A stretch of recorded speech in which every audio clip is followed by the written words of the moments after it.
el significado físico que tiene este centro de masas es que todas las masas, o mejor dicho, podemos considerar que todas las fuerzas que actúen sobre cada partícula se van a concentrar en este, digamos, en este centro de masa. Es decir, si sobre la partícula 1 actúa el peso 1, sobre la de 2 actúa el peso 2 y sobre la de 3 actúa el peso 3, nosotros podemos interpretar que en el centro de masas están actuando la suma del peso total. El peso total, que será la suma del peso de 1 más el peso de 2 más el peso de 3, ¿vale? O sea que este es el significado. Se concentran todas las fuerzas en el punto del centro de masa, ¿vale? Vale. Esta definición que os pongo ahora, en realidad es un caso concreto de la auténtica definición de la posición del centro de masa. La posición del centro de masas viene dado por la integral de cada masa por su vector de posición. De hecho, vamos a poner aquí, vais a permitir que ponga aquí, vector de posición por elemento de masa, ¿vale? O sea que voy a poner aquí vector de posición y elemento de masa. Chicos, un segundo.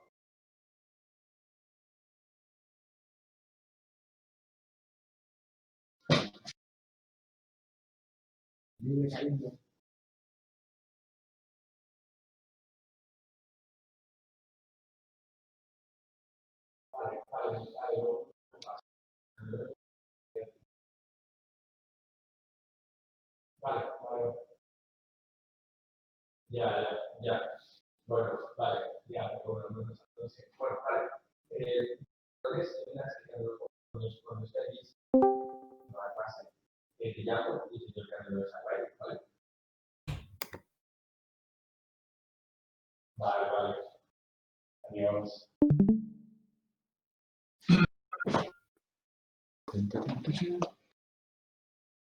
Pues mira, sigue grabando. Vale.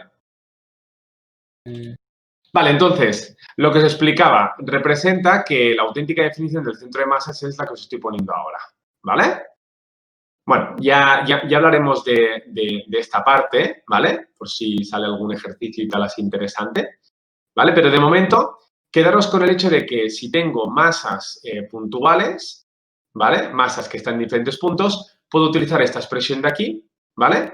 Si tengo una masa continua, en cambio, puedo utilizar esta expresión de aquí, ¿vale? Tengo aquí, por ejemplo, este cuerpo raro, ¿vale? Pues yo lo que haría directamente sería coger aquí un elemento de masa y calcular, digamos, el centro de masas de todo este sistema, ¿vale? Aquí tengo un elemento de masa, este es el vector de posición, ¿vale? Y entonces, bueno, podemos ver, por ejemplo, algunos casos, qué sé yo, supongamos que tenemos una barra, ¿no?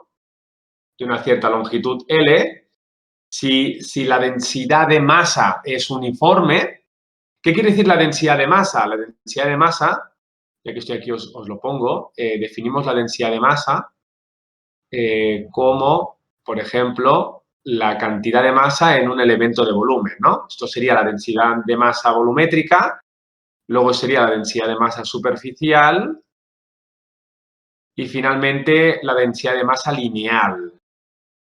Vamos, resumen, masa en un volumen, masa en una superficie, masa en una línea, en una dimensión, ¿vale? Si tengo una barra, básicamente lo que tengo es densidad lineal, porque tengo masa distribuida en toda una longitud. En esta situación de aquí tendría una cantidad de densidad superficial de masa, es decir, masa en una superficie, ¿vale? Y finalmente, si tuviera un volumen, qué sé yo, lo voy a... ¿Vale? Pongamos esta situación de aquí, pues aquí tengo masa en un volumen. Entonces, sigma para la masa, digamos, superficial, rho para la masa volumétrica y lambda para la masa lineal, ¿vale? Entonces, bueno, como casos concretos, por ejemplo, si yo tengo una barra de longitud L, el centro de masas, si esta es homogénea, suele estar justo en el medio. Esto se puede calcular, ¿vale? En el caso de una esfera también estaría en el centro, en el caso de un rectángulo, pues estaría justo en la mitad de cada uno de los lados, etcétera, ¿vale? Vale, pero bueno, no nos vamos a entretener en esta parte porque me gustaría, digamos, dar así un poquito de tema, ¿vale? Pero si tenéis interés en esta parte, la próxima semana podemos hacer ejercicios de esta parte de aquí, ¿vale? Vale, entonces, una vez hemos hablado de la posición del centro de masas, podemos hablar de la velocidad del centro de masas y aceleración del centro de masas. Entonces, definimos la velocidad del centro de masas como la derivada de la posición del centro de masas respecto del tiempo. ¿Esto qué quiere decir? Pues esto quiere decir que si la posición del centro de masas era el sumatorio de cada una de las masas por el vector de posición, pues teniendo en cuenta que la masa es constante, esto acabará siendo sumatorio de cada una de las masas por las derivadas de cada una de las posiciones y luego sabemos que esto es la velocidad de cada partícula, por lo tanto, esto es mi por vi. En otras palabras, m1, v1 más m2. Ah, por cierto, aquí me he dejado un sumatorio de mi y aquí, bueno, y aquí esto le quedé dividiendo. Esto m1 por v1 más m2 por v2 más m3 por v3 dividido entre la suma de las masas. M1 más M2 más M3. O sea, si queremos saber la velocidad del centro de masas, yo cojo cada una de las masas, las multiplico por su vector velocidad puntual y luego las divido entre la suma de las masas, ¿vale? Vale, y finalmente, la aceleración del centro de masas, lo mismo, derivada, en este caso, de la velocidad del centro de masas respecto del tiempo, ¿vale? Que esto acaba siendo sumatorio de cada una de las masas por cada una de las derivadas dividido entre la suma de cada una de las masas. Por lo tanto, es mi por aceleración i sumatorio entre el sumatorio de las masas. Es decir, m1 a 1 más m2 a 2, etcétera, dividido entre la suma de las masas. ¿Vale? O sea, de esta forma yo calcularía la velocidad del centro de masas, la aceleración del centro de masas y la posición del centro de masas, ¿vale? Vale, perfecto. Muy bien. ¿Alguna pregunta de momento?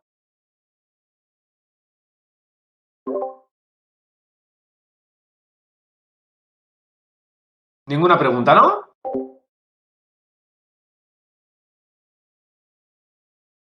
Vale. No, bien. Vale, perfecto. Entonces,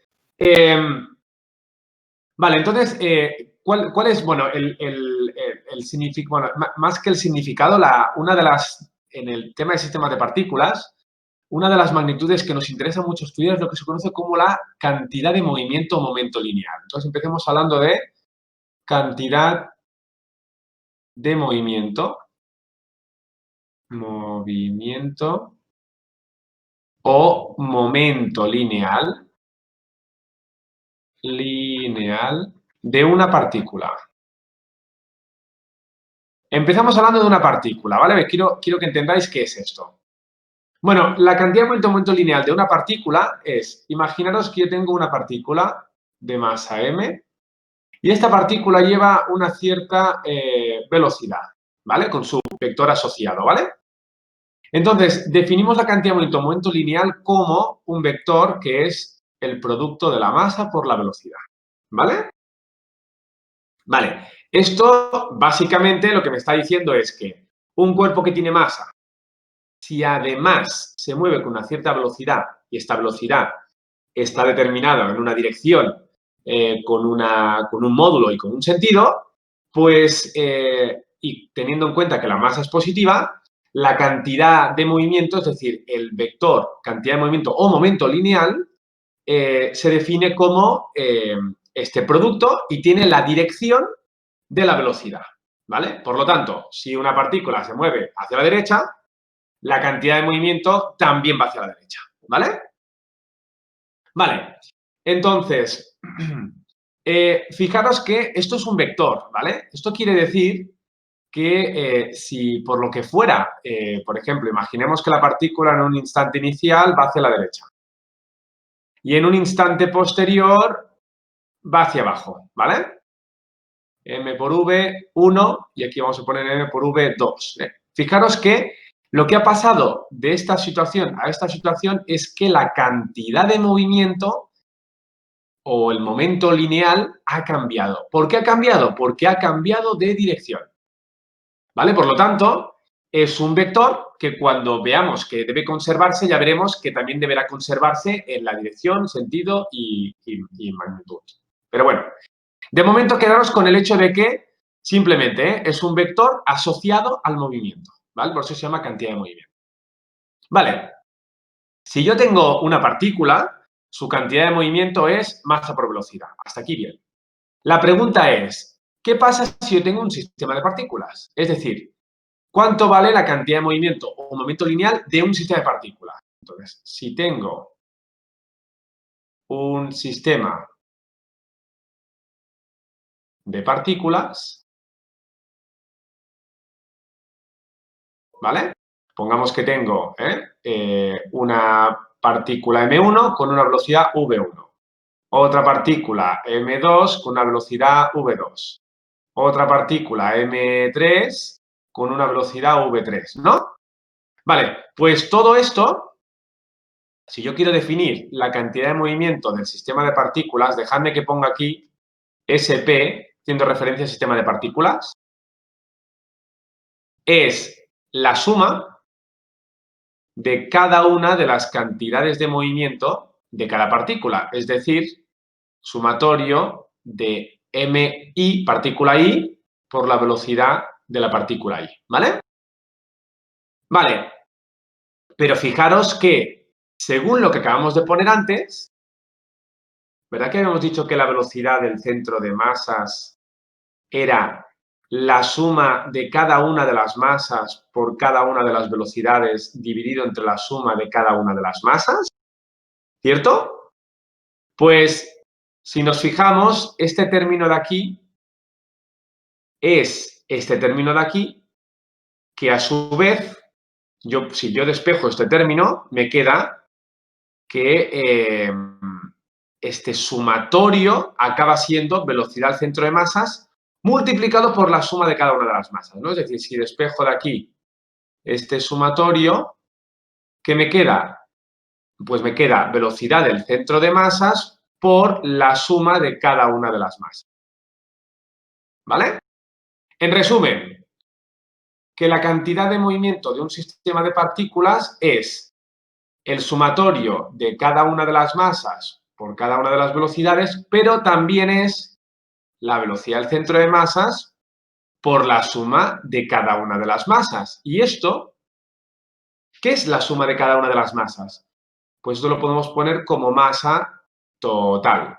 Es decir, en resumen, que la cantidad de movimiento de un sistema de partículas es la masa total por la velocidad del centro de masas. Pero esto tenía que ser así, porque hemos explicado antes que el centro de masas es aquel punto cuya masa se concentra exclusivamente en ese punto. Es decir, todas las masas se pueden concentrar en ese punto. ¿Vale? Esto es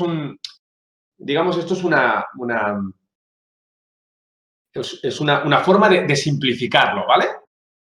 Total, que lo que estoy diciendo básicamente es que el sistema de partículas se mueve como si fuera una única partícula de masa total, suma de todas las masas, multiplicado por un vector velocidad, el del centro de masas, del sistema de partículas. ¿Vale? Por lo tanto, que si yo tengo un conjunto de partículas, cada una va a su bola, pero tiene aquí su centro de masas que llevará a una cierta velocidad. Puedo cambiar todo esto por una única masa total con un único vector. O sea, lo de la izquierda es equivalente a lo de la derecha. ¿Me seguís un poco?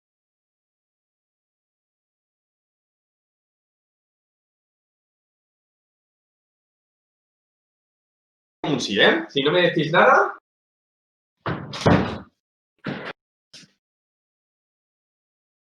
Vale, entonces, muy bien. Llegados a este punto, ahora a nosotros se nos va a ocurrir hacer lo siguiente. Decir, vale, vamos a ver qué relación tiene esto con la segunda ley de Newton, ¿vale? Entonces, lo primero que voy a hacer es volver al caso de la partícula, ¿vale? En el caso de una partícula, ¿vale? Sabemos que la cantidad de movimiento de una partícula es masa I por velocidad I, ¿correcto? Vale. Si ahora yo derivo esta expresión, ¿qué pasa si derivo la cantidad de movimiento de esta partícula respecto del tiempo? ¿Qué pasa si yo la derivo? Bueno, pues de entrada, aquí yo tengo un producto entre la masa y la velocidad, ¿vale? Si supongo que la masa I es constante, entonces esta masa I sale fuera y me queda la derivada de la velocidad con respecto al tiempo, ¿sí? Pero al mismo tiempo yo sé que esto es la aceleración de la partícula. Luego esto es igual a la masa de la partícula por la aceleración de la partícula. ¿Y esto qué es igual? A la fuerza. La masa por la aceleración de la partícula, en este caso sería, vamos a poner, la suma de todas las fuerzas que están actuando sobre la partícula. ¿Sí? Segunda ley de Newton.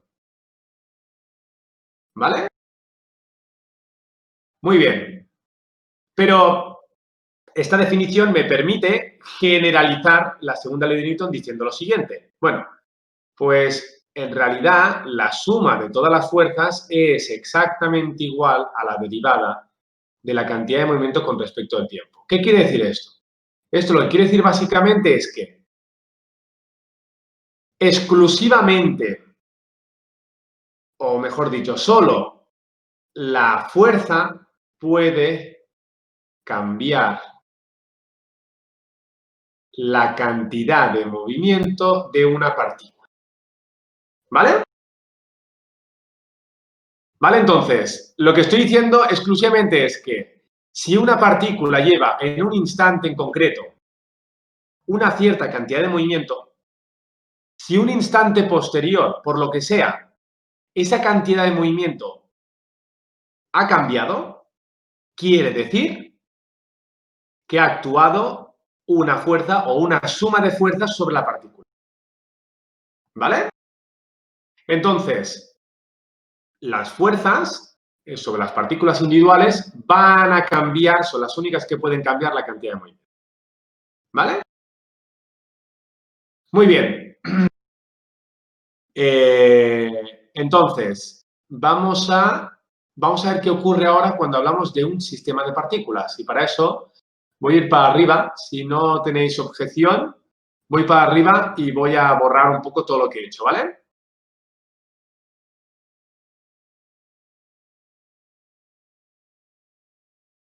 Lo borro. A ver si se sigue grabando.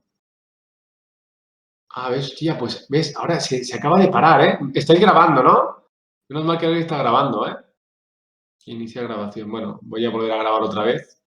Qué rabia. Bueno. Vale. Entonces, la pregunta que nos hacemos ahora es la siguiente. ¿Qué pasa si tengo un sistema de partículas? En un sistema de partículas,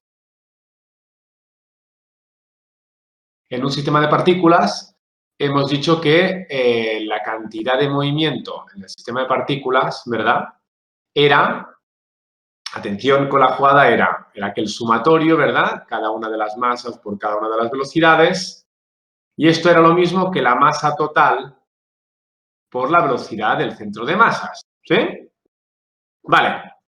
Entonces, ahora nos da por derivar. Esto lo de derivar, alguien me puede preguntar, ¿y por qué derivas? Bueno, en realidad lo hacemos por, digamos, por decir, bueno, ¿qué pasa si yo derivo esta cantidad, no?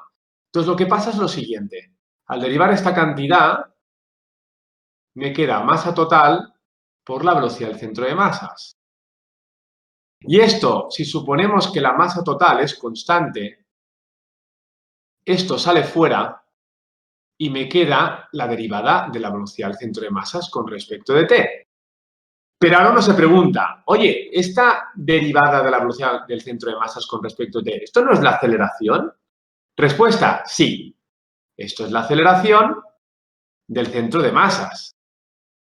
Pero claro, la masa total por la aceleración del centro de masas, ¿a qué es igual? La suma de todas las fuerzas. ¿Vale? Por lo tanto, acabamos de llegar a una conclusión y es la siguiente, que la derivada de la cantidad de movimiento de todo el sistema es igual a la suma de todas las fuerzas, es decir,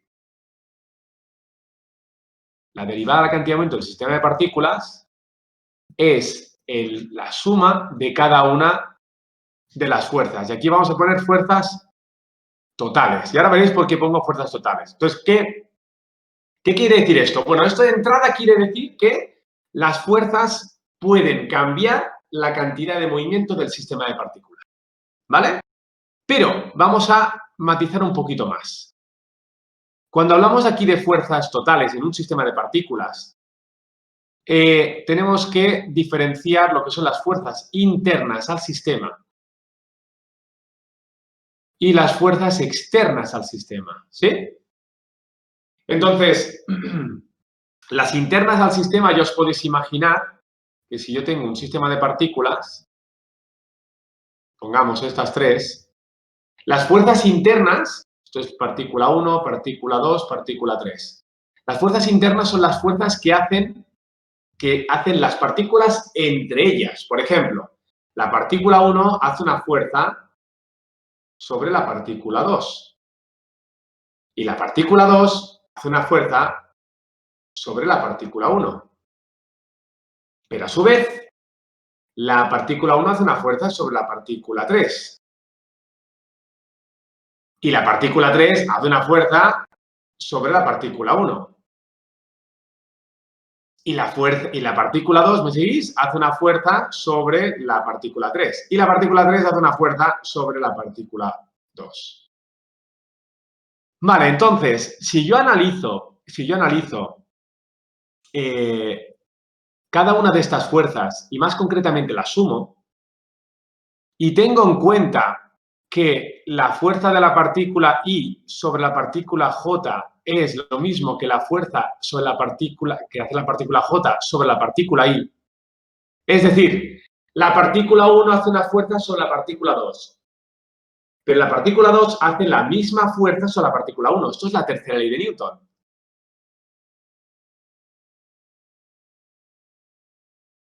Y, claro, como las fuerzas son iguales, pero opuestas, ¿qué me va a dar aquí la suma?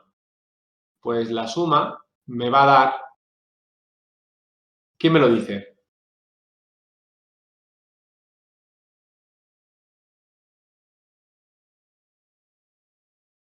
Cero. Es decir, si yo sumo todas las partículas, todas las fuerzas que hacen todas las partículas sobre todas, las fuerzas internas, la suma de las fuerzas internas se anula. Es decir, que este término de aquí desaparece. ¿Y esto qué consecuencias tiene? Pues tiene unas consecuencias muy importantes. Y es que resulta que la derivada de la cantidad de movimiento del sistema de partículas respecto de t es exclusivamente igual a la suma de las fuerzas externas. Dicho de otra forma, que solo las fuerzas externas pueden cambiar la cantidad de movimiento del sistema. Y ahora os voy a poner un ejemplo muy chulo, lo vais a entender clarísimamente esto. ¿Vale? Pero solo las externas, es decir, aquí podemos poner que las fuerzas internas no cambian la cantidad de movimiento del sistema de partículas. Solo las fuerzas externas pueden hacerlo. ¿Vale? Vamos a ver un ejemplo de por qué es así. Pero hasta ahora, ¿de momento alguna pregunta?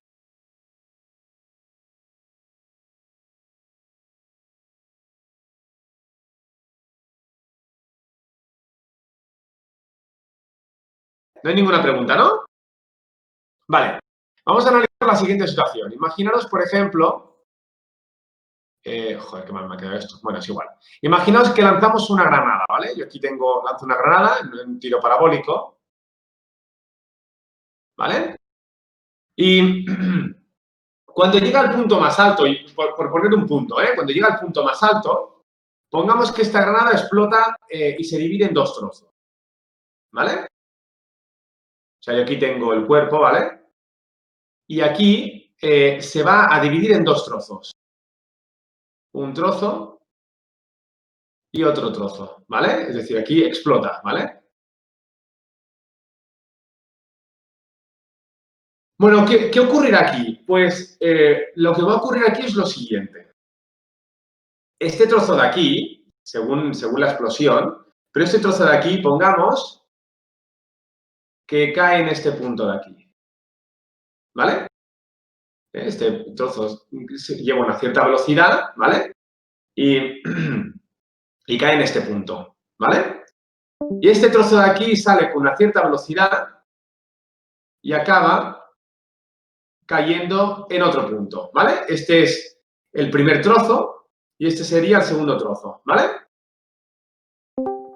Bueno, pues la pregunta que nos hacemos es la siguiente. ¿Existe alguna relación entre las posiciones que va a coger cada cuerpo por separado? La respuesta es que sí. De hecho, lo que va a ocurrir, y aquí viene lo interesante, es que si el centro de masas del cuerpo es, digamos, es este punto de aquí, ¿no? Es el que está describiendo toda esta trayectoria, el centro de masas digamos, de estos dos trozos sigue estando en el mismo punto. Pero lo interesante es que el centro de masas va a seguir la misma trayectoria, esto sería el centro de masas, va a seguir la misma trayectoria como si no hubiera explotado. ¿Me seguís? Es decir, el primer trozo cae en un punto, el segundo trozo cae en otro punto, pero las dos partículas caen en puntos tales que el centro de masas no se ha modificado. Sigue siendo el mismo antes y después de la explosión. El centro de masas sigue la trayectoria, si queréis, la misma trayectoria, vamos a poner igual, la misma trayectoria, como si no hubiera explotado. He explotado.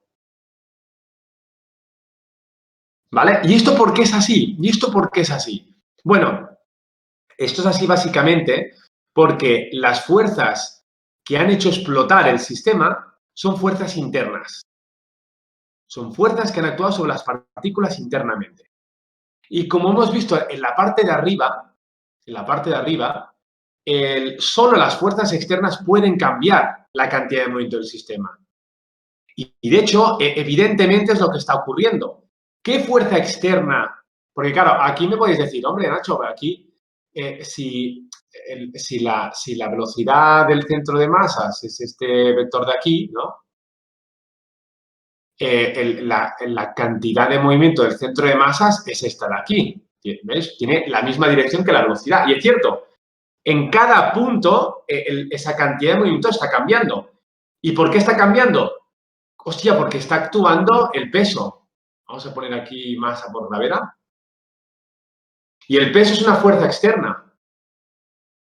O sea, que realmente lo que hace describir la trayectoria de la granada es la fuerza peso. ¿Vale? Pero lo interesante de esta parte es que sí, el peso es lo que hace que el centro de masas describa esa trayectoria, pero la explosión no altera el centro de masas. Luego yo puedo calcular, yo puedo saber, por ejemplo, la posición de cada cuerpo teniendo en cuenta la expresión que os he puesto antes. La posición del centro de masas es la masa 1 por R1 más la masa 2 por R2 dividido entre la masa 1 más la masa 2. Entonces, R1 dependerá del tiempo y R2 dependerá del tiempo, al igual que la posición del centro de masas depende del tiempo. Entonces, en este caso de aquí, nosotros, si quisiéramos conocer información de cada uno de los trozos, pues podremos decir, hombre, como está actuando sobre el sistema, está actuando una fuerza constante como es el peso, aquí tenemos, vamos a poner un tiro, aquí podemos hablar si quieres, un tiro parabólico, ¿no? Entonces, esto directamente, la posición del centro de masas al cabo de un cierto tiempo viene dado por la posición del centro de masas en un tiempo inicial más la velocidad del centro de masas, vamos a decir, inicial en un cierto tiempo multiplicado por t, más una mitad de la aceleración del centro de masas multiplicado por el tiempo al cuadrado. Esta ecuación es la ecuación del tiro parabólico que ya conocíamos, ¿no? Donde la aceleración del centro de masas, en este caso, es 0 menos la gravedad. Vamos, que de aquí pues puedo encontrar la posición tanto de la X como de la Y del centro de masas al cabo de un cierto tiempo. Y teniendo en cuenta que esto está ligado con la posición 2, pues si yo conozco la posición 1, podría conocer la posición 2, por ejemplo, al cabo de un cierto tiempo. ¿Vale? Entonces, importante, muy importante, que tengáis en cuenta esto que os acabo de explicar. Las fuerzas internas no cambian, no pueden cambiar el centro de masas, el movimiento del centro de masas, ¿vale? No lo pueden cambiar. Solo exclusivamente las fuerzas externas, ¿vale? Entonces, esta característica, esto de que no cambie, de aquí se sacan muchos ejercicios, ¿vale? Muchos ejercicios, ¿vale? ¿Preguntas? Si no hay preguntas. Tutto bene, tutto bene. Perfecto. Vale, pues seguimos. Entonces, ahora vamos a entrar en una parte que esto lo estaréis haciendo ahora, o si no lo estáis haciendo ahora, lo empezaréis en breve. Y es una de las aplicaciones más importantes de este tema, es lo que se conocen como choques o colisiones. ¿Vale? Choques o colisiones. Vale, ¿qué particular tienen los choques o las colisiones? Bueno, una de las peculiaridades que tienen los choques y las colisiones es que, primero, actúan más de una partícula, ¿vale? Segundo, estas partículas se mueven, luego tienen cantidades de movimiento asociadas. Y tercero, lo más importante, veremos que la cantidad de movimiento se conserva. Se conserva, ¿vale? Por lo tanto, es importante estudiar la cantidad de movimiento porque es una magnitud, al igual que sabemos que la energía se conserva, pues resulta que en determinadas condiciones hay una magnitud que también se conserva que se conoce como cantidad de movimiento, ¿vale? Bueno, entonces os pongo en situación, ¿vale? Imaginemos que tengo, por ejemplo, una partícula, pongámosle M1, que lleva una velocidad V1, y aquí tengo una partícula M2 que lleva una velocidad V2, ¿vale? Vale, Entonces, esto imaginaos que las dos llevan estas velocidades en sentido contrario y después o sea, impactan, chocan, la situación intermedia sería esta de aquí, ¿vale? Y la situación final, pongamos que es esta de aquí. Velocidad V', ahora veremos por qué es V'. Esto lo vamos a analizar con calma, pero una de las cosas que puede ocurrir es que después del choque las partículas lleven velocidades diferentes, ¿vale? ¿Por qué es así? Vamos a analizarlo detalladamente. Bueno, fijaros que en esta situación de contacto, de colisión, ¿vale? Sobre la partícula 1, claro, la partícula 1 ha chocado con la partícula 2. Entonces, lo que ocurre, ¿qué fuerzas están actuando sobre la partícula 1? Bueno, sobre la partícula 1, aquí, por cierto, vamos a considerar que no hay fricción. Esto vamos a considerar que es un sistema aislado.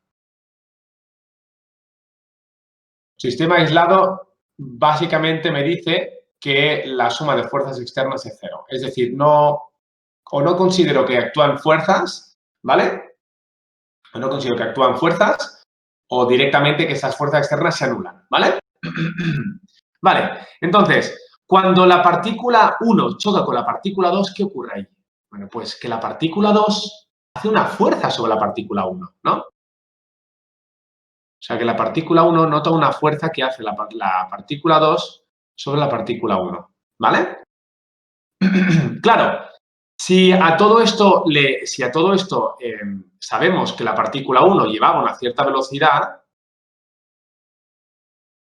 claro, si yo sobre una partícula que va con una velocidad hago una fuerza en sentido contrario, ¿qué va a ocurrir? Bueno, pues por la segunda ley de Newton sabemos que esta fuerza provocará una aceleración sobre la partícula 1. Esta aceleración, en este caso, frena la velocidad 1 y por lo tanto aquí pueden pasar dos cosas. Puede pasar, por ejemplo, que la frene de golpe, que la frene en seco, ¿vale? Y que la otra partícula rebote hacia la derecha, ¿no?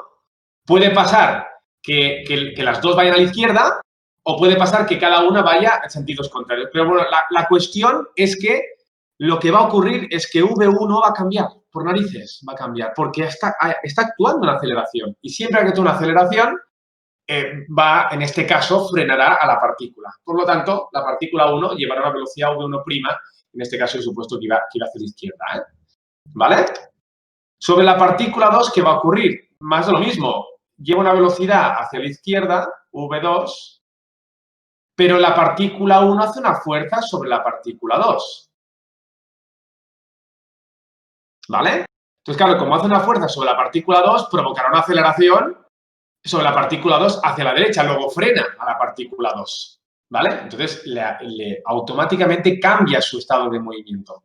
¿Vale? Vale. Mira, ahora sigue grabando, ¿eh? No sé por qué. Bueno, pues seguimos por aquí. Entonces, bueno, la cuestión es que, como estas fuerzas, fijaros, estas fuerzas hemos dicho que son internas y estas fuerzas son iguales, vamos a poner aquí F12 es igual a menos F21. Luego, si esto lo paso al otro lado, me queda que, fijaros que F12 más F21, esto es igual a 0. Pero claro, según lo que hemos visto antes, ¿no? Esto era la derivada de la cantidad de movimiento de la partícula 1 con respecto del tiempo. Y esto es la derivada de la cantidad de movimiento de la partícula 2 con respecto del tiempo. ¿Vale? Luego, como esto es igual a 0, fijaros que de aquí, si yo saco esta derivada como si fuera una suma, ya que la derivada de una suma es suma de derivadas, me queda que la derivada de esta suma tiene que ser 0. Y esto significa que esto debe ser una constante. Maravilloso. O sea, ¿qué está diciendo esta propiedad aquí? Lo que está diciendo básicamente, es que en un choque, la cantidad de movimiento del sistema se conserva. Es decir, la cantidad de movimiento del sistema de partículas es la cantidad de movimiento 1 más la cantidad de movimiento de 2. Y esto hemos visto que es una constante. Dicho de otra forma, que la cantidad de movimiento del sistema se conserva. Se conserva. Ojo con lo que os voy a decir ahora. ¿Se conserva la cantidad de movimiento de la primera partícula? No. O sea, la cantidad de movimiento de la partícula 1 no es constante. ¿Se conserva la cantidad de movimiento de la partícula 2? No. La cantidad de movimiento de la partícula 2 no es constante. ¿Qué es lo que se conserva? Se conserva la suma de las dos cantidades de movimiento. Se conservan las dos. O sea, la suma de las dos. ¿Vale? ¿Veis por qué no se conserva una? O sea, no se conserva individualmente, pero sí que se conserva en bloque. Esto es muy importante, ¿eh? Claro, la cantidad de movimiento de una partícula a la que tú le aplicas una fuerza, aparece una aceleración y esa aceleración cambia la velocidad. Luego, si cambia la velocidad, cambia la cantidad de movimiento. Luego, la partícula, la cantidad de movimiento de la partícula no se conserva, pero la del sistema sí.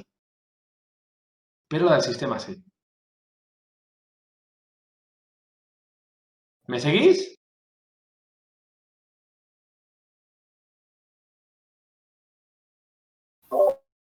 Sí.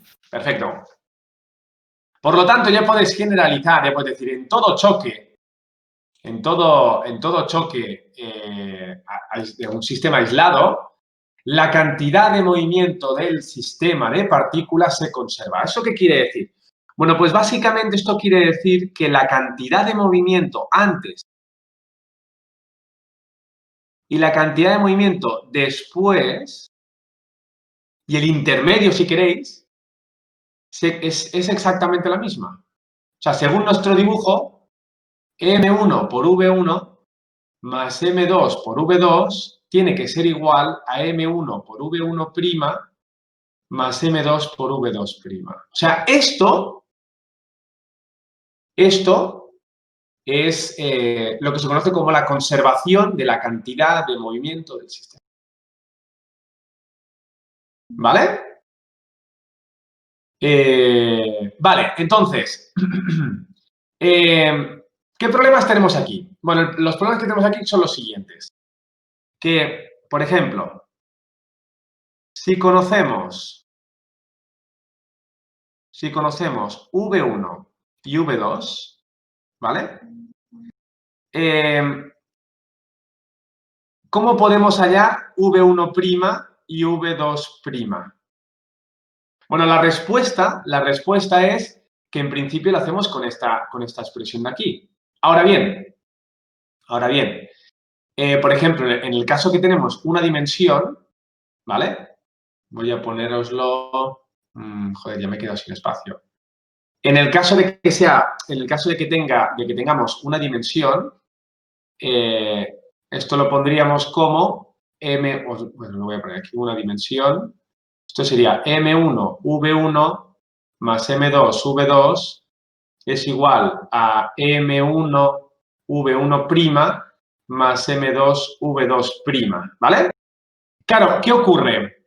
Que si yo tengo V1 y V2 y quiero saber V1' y V2', con esto no es suficiente. Porque aquí tengo una ecuación con una sola incógnita. ¿Vale?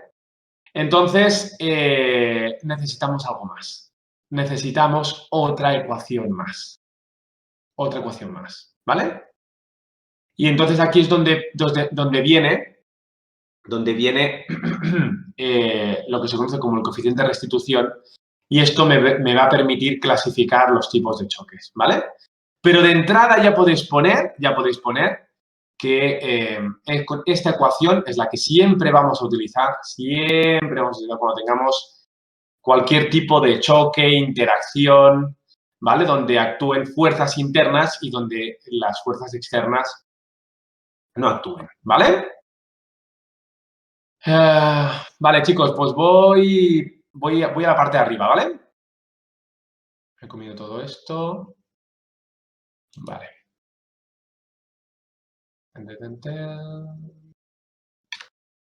Vale, entonces, resulta, vamos a definir. Definimos el coeficiente de restitución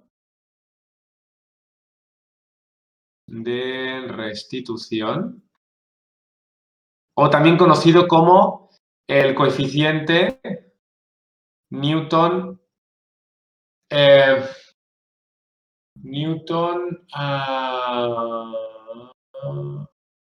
Huygens, ¿vale? Este coeficiente de aquí, ¿qué me dice? Bueno, pues este coeficiente resulta que me relaciona, atención, me relaciona. Si tenemos las dos partículas, V1 y V2, ¿vale? Vamos a llamar velocidad relativa 1, 2, inicial. Y después del choque, imaginaros que tengo esta situación de aquí, ¿vale? Pues esto lo vamos a llamar velocidad relativa. Vamos a poner 1', 2', o sí, vamos a ponerle, sí, final, ¿no? ¿Vale? Entonces, la velocidad relativa ya sabéis que es la diferencia, ¿no? Es la resta de V2 menos V1, ¿eh? La velocidad relativa. Y aquí sería lo mismo, V2' menos V1', ¿vale? Esto es la definición de velocidad relativa. Pues bien, lo que me dice este coeficiente me relaciona las velocidades relativas antes y después del choque.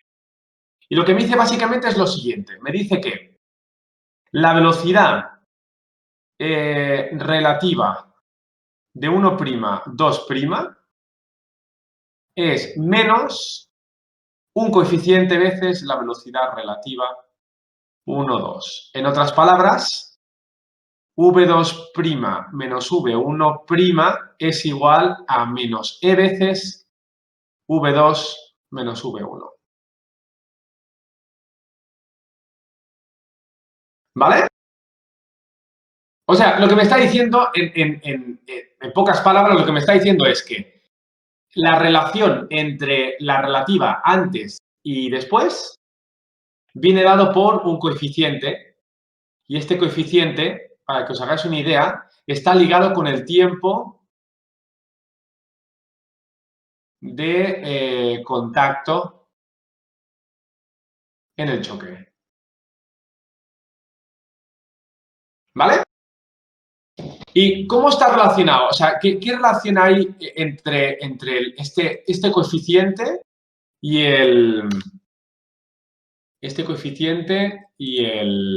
este tiempo de exposición? Pues bien, cuanto más alto es el tiempo de contacto, es decir, si cuando chocan las partículas ese tiempo de contacto se alarga en el tiempo, cuanto mayor es ese tiempo, menor es el valor de Por lo tanto, cuanto mayor es el tiempo de contacto, menor es el valor de ¿vale? Entonces, de aquí podemos sacar tres tipos de choques que se producen, ¿vale? Lo que conocemos como choque elástico. Un choque elástico es aquel choque donde E vale 1. Y el valor de E, para que os hagáis una idea, suele estar entre 0 y 1. ¿Vale? Suele estar entre 0 y 1. Entonces, cuando tenemos un choque elástico, lo que decimos es que el tiempo de contacto es prácticamente nulo. ¿Vale? Cuanto mayor digamos, cuanto mayor es el valor de E, mejor se transfiere la velocidad de un choque al otro, ¿vale? Y ya veremos que esto está ligado con la conservación de la energía cinética, ¿vale? Pero de entrada nosotros vamos a imponer, ¿no?, que el choque elástico coge el coeficiente como valor mayor, que es 1, ¿vale? Luego está, por ejemplo, el choque, vamos a poner inelástico, que es cuando el valor de E está entre 0 y 1, que sería un caso general, ¿vale? Aquí el tiempo no es ni prácticamente 0 ni el máximo posible, es algo intermedio, ¿vale? Entonces, por último, está el choque perfectamente inelástico. ¿Y qué tiene de peculiar este choque? Bueno, pues dos cosas. Primero, que es igual a 0. Eso quiere decir que el tiempo de contacto es el máximo posible. O sea, están mucho tiempo en contacto. Cuanto más tiempo en contacto, menor es el valor de E. Por lo tanto, para igual a 0, diríamos que tiene un tiempo de contacto infinito. En la práctica, obviamente, no es así, ¿vale? Pero de entrada, decimos que ese tiempo de contacto va a ser tan grande que los cuerpos acaban pegados. Los cuerpos acaban juntos, ¿vale? O sea que aquí podemos decir directamente que los cuerpos acaban juntos, ¿vale? Y entonces, de esta forma, ya tenemos dos expresiones para poder calcular cualquier tipo de choque que se produzca, ¿vale? Por lo tanto, tenemos como ecuaciones, vamos a poner ecuaciones cuando tenemos choques o interacciones. Tenemos M1, V1 más M2, V2 es igual a M1, V1' más M2, V2'. Y por otra parte tenemos que habíamos dicho que la velocidad relativa, es decir, V2' menos V1' es igual a menos E veces V2 menos V1. ¿Vale? Pues de aquí yo saco un sistema de dos ecuaciones con dos incógnitas y ya lo puedo resolver, ¿vale? Vale, pero una gran puntualización tengo que hacer con respecto a este coeficiente. La pregunta que nos hacemos es, ¿este coeficiente en realidad actúa en cualquier dirección de la velocidad? Respuesta, no. Respuesta, no. Este coeficiente de aquí es importante que tengáis en mente lo que os voy a poner ahora. Vamos a poner, si estamos en una dimensión, si el choque es solo en una dimensión, ¿vale? Entonces, estas expresiones me quedan de esta forma. M2, V2, M1, V1' más M2, V2', ¿vale? Y aquí pondríamos V2' menos V1' es igual a menos E veces V2 menos V1. Claro, en una dimensión las velocidades solo tienen una dirección posible. Entonces, en general diremos que si esto de aquí es el plano de impacto,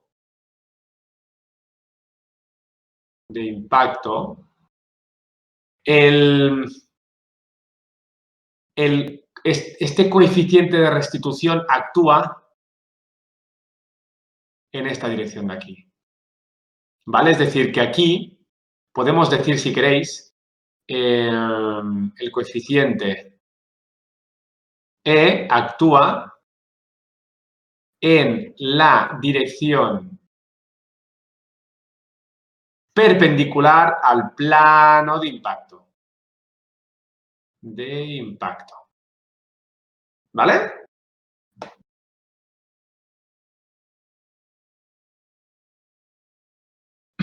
Claro, si el movimiento es en una dimensión, claro, la única dirección posible es estar aquí. Por lo tanto, directamente yo aquí en esta ecuación lo utilizaría, ¿vale?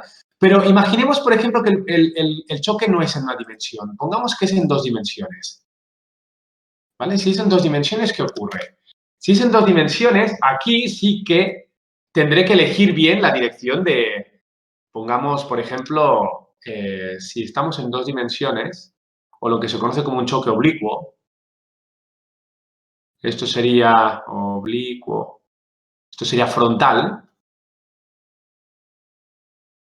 ¿vale? En un choque oblicuo, por ejemplo, pongamos que tengo una partícula que tiene esta dirección, ¿vale? Y tengo otra partícula que se mueve en esta dirección de aquí. ¿Vale? Esto es antes del choque, ¿no? Claro, el plano de impacto es este de aquí, ¿verdad? Claro, después del choque, las partículas, pues, por ejemplo, se moverán en esta dirección de aquí. Esto será después, ¿no? El plano de impacto sigue siendo este de aquí. Entonces, ¿qué ocurre? Que pues lo que va a ocurrir aquí, básicamente es que, si os fijáis,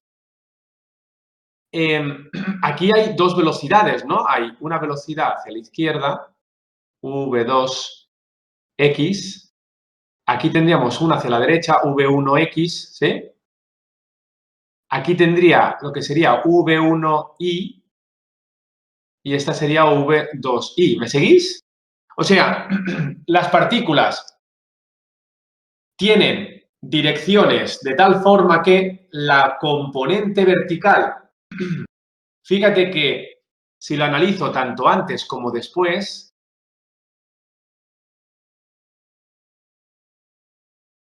si comparamos, esto sería v2'x, esto sería v2'i, v1'x, v1'i. ¿Me seguís? O sea, analicemos un momento las componentes verticales de la velocidad antes y después del choque y las componentes horizontales, ¿vale? Porque con esto ahora veréis dónde tiene importancia el coeficiente de restitución, ¿eh? Fijaros que lo que yo observo, si analizo las verticales, ¿qué es lo que puedo observar? ¿Veis cómo las verticales antes y después siguen yendo hacia arriba? Es decir, la dirección no se ha alterado. Esto es muy concluyente porque, a diferencia de lo que ocurre en la X, en la componente X hay velocidad relativa, pero en la componente Y no. Tanto aquí como aquí. ¿Me seguís?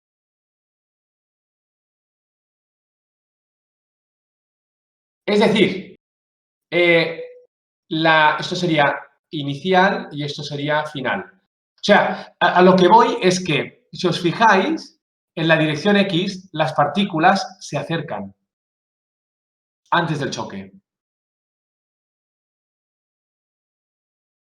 Acercamiento. Y en la situación final se alejan. ¿Vale? Por lo tanto, hay velocidad relativa. Solo hay velocidad relativa en la componente X. ¿Me seguís? Solo hay velocidad relativa en la componente X. Por lo tanto, aquí solo aplicamos, aquí pondríamos, aplicamos la ecuación del coeficiente de restitución en la dirección X. Esto quiere decir que pondríamos velocidad 2 en X menos prima, velocidad 1 en X prima es igual a menos E, velocidad 2 X menos velocidad 1X. ¿Y qué ocurre con las otras? Pues lo que ocurre básicamente es que a lo que yo llego a la conclusión es que la velocidad 2, vamos a poner prima i, es igual a la velocidad 2 sin prima. Y que la velocidad v1' i es igual a la velocidad 1i. Es decir, la velocidad se conserva en la vertical, pero en cambio en la horizontal no se conserva la velocidad. Las velocidades van cambiando y cambian según este coeficiente e. Pero sobre todo fijaros en qué dirección se acercan y en qué dirección se alejan. ¿Sí?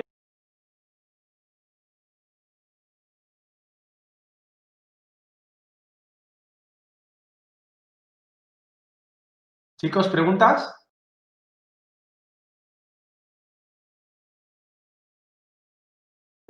No. Todo claro, ¿no? Vaya tela, ahora sí que se está grabando. Yo no sé por qué ha pasado antes, que se ha cortado, pero bueno. Vale, pues con esto básicamente, bueno, aquí hará falta, ¿vale? Es decir, ahora de momento ya tenemos dos ecuaciones para trabajar todo esto, ¿eh? Tenemos dos ecuaciones para trabajar todo esto de aquí. ¿Vale? Entonces, ya solo me queda, o sea, en principio, con lo que tenemos, ya lo tenemos para resolver cualquier tipo de problema de choque, ¿vale? Lo que es importante explicar lo siguiente. Diferencias entre el choque elástico, inelástico y perfectamente inelástico. La gran diferencia es que ahora, como veremos, en el choque elástico se conserva la energía cinética del sistema. ¿Qué quiere decir esto? Bueno, lo que quiere decir básicamente lo que quiere decir es que la energía cinética antes del choque y la energía cinética después del choque tiene que ser la misma. Eso quiere decir que esto es una mitad de m1 v1 al cuadrado más una mitad de m2 v2 al cuadrado es igual a una mitad m1 v1' al cuadrado más una mitad m2 v2' al cuadrado. Esto se conserva en el choque elástico. En el choque inelástico, en el perfectamente inelástico, no se conserva. No se conserva. ¿Vale? No se conserva. Podemos demostrarlo si cogemos, por ejemplo, si cogemos la expresión que hemos puesto antes de digamos, del coeficiente de restitución, que me queda era v2' menos v1' igual a menos e veces v2 menos v1, ¿no? Esto de aquí, cuando el choque es elástico, esto vale 1. Entonces, esto es lo mismo que, bueno, finalmente, esto sería v2' más v2 es igual a v1 más v1', ¿no? Entonces, si cogemos directamente esta expresión de aquí y sustituimos la v', ¿no? La v1', y bueno, luego aparte tenemos en cuenta que m1 por v1 más m2 por v2 es igual a m1 por v1' más m2 por v2'. Si cogemos esto y lo colocamos aquí y aquí, lo que observaremos es que la energía cinética se conserva. Entonces, consejo muy importante. Esto que os acabo de poner ahora, no lo utilicéis para resolver problemas de choques. Aunque sea un choque elástico, yo no recomiendo usarlo para sacar las incógnitas de v1' y v2'. No lo recomiendo, ¿vale? Y yo la que recomiendo sobre todo es esta. Es jugar con esto, con todo, bueno, lo que os acabo de poner antes. Esto sería para el caso elástico. Con estas dos lo resolvéis, montáis un sistema de ecuaciones, ¿vale?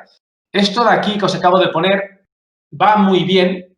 Una vez tengo yo la velocidad prima y la velocidad 2', puedo entonces comprobar que se conserva la inercia cinética. Es decir, si os preguntan, ¿el choque es elástico? Entonces, podéis, con la V1', V2', V1 y V2, podéis ver que esta expresión se cumple. Y entonces, si se cumple, decimos que el choque es elástico. Pero no lo usemos, yo no lo usaría para resolver, digamos, problemas.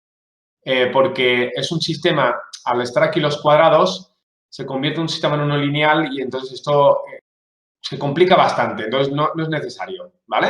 Así que con esto de aquí, yo diría que con esto lo podéis hacer todo, ¿vale? Chicos, ¿preguntas? Ha sido pura teoría esto. La próxima semana, eh, haremos problemas de esta parte, ¿vale? Unos cuantos problemas. Problemas que me propongáis vosotros o que yo coja,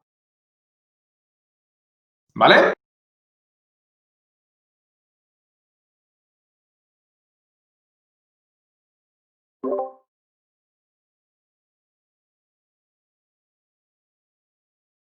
Chicos,